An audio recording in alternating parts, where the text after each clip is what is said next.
comenzar esta sección el día de hoy hablando sobre el escritor y dramaturgo bogotano Miguel Torres, a propósito de esa trilogía del 9 de abril que revive el asesinato, el crimen de Jorge Eliezer Gaitán. Juan David Laverde conversó con él. Miguel Torres, escritor, dramaturgo, gracias por esta entrevista con Noticias Caracol. ¿Cómo está, Miguel? Juan David, estoy muy bien. Gracias por invitarme. ¿De dónde nace su obsesión por escarbar en la historia y por tratar de llenar esos huecos de la historia con literatura? Yo creo que todos los escritores lo que hacemos es contar la aldea en que nacimos. Entonces, esa aldea para mí es mi país, es Colombia. Y yo resolví en algún momento contar este país desde lo más profundo de sus heridas. Desde, por ejemplo, el 9 de abril de 1948, el asesinato de Jorge Eliezer Gaitán, y en noviembre de 1985, la toma y retoma del Palacio de Justicia. La primera parte en dos pedazos la historia de este país. La segunda pulveriza esos pedazos, no deja piedra sobre piedra. Hablemos de este primer libro, del primer libro de la trilogía del 9 de abril, que es el crimen del siglo. Por supuesto, Gaitán está siempre ahí en toda la novela, pero el protagonista es Juan Roa Sierra, que es el asesino de Gaitán, según la historia. Usted se encarga de ficcionar la vida de Juan Roa Sierra.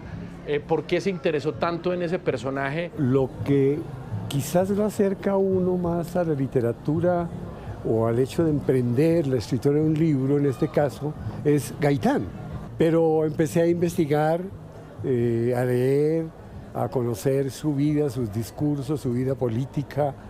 Y increíble, así como me parecía el hombre más importante del siglo XX políticamente, no encontré mayor interés en convertirlo en un personaje de novela.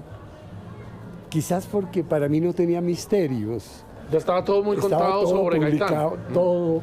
En cambio aparece la figura de Roa Sierra, que es como, es el héroe y el antihéroe. Claro. ¿No? Gaitán, el héroe, Roa Sierra, el antihéroe. El uno admirado, conocido, reconocido, amado. El otro ignorado, un ser anodino, cotidiano. Sí. Al que persigue la mala fortuna. Un pequeño ser, sí. Sí, un pequeño ser que quería reencarnar en Santander, por ejemplo. Claro que sí. Ajá. Por ejemplo, cuando fui a averiguar sobre Roa, no, en una página cabía todo. Sí.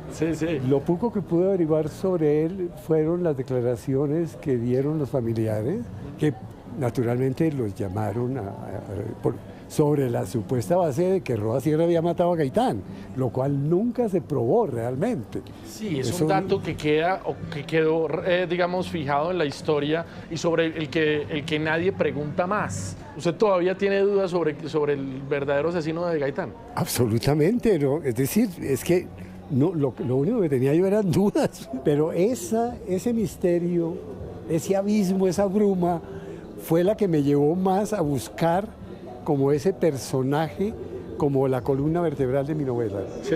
Y con esos pocos datos que dio la familia en sus declaraciones, cómo era, qué sitios frecuentaba, qué amigos tenía, de lo que saqué en claro era que era un pobre diablo con ínfulas de grandeza. Tenía la duda, pero me agradaba, me atraía más como el convencimiento de que fuera el asesino. Para escribir sobre un asesino, me atraía mucho, sobre el asesino Gaitán, y empecé a escribir la novela, y a las 60 páginas me di cuenta que ese ser que yo estaba construyendo, ese Roa Sierra, no iba a ser capaz de matar a Gaitán. Para nada. La CIA, la KGB, los norteamericanos, por supuesto, el Partido Comunista, claro, el Partido Fascista, la Iglesia, el Partido Liberal, el Partido Conservador. Gaitán tenía muchos enemigos.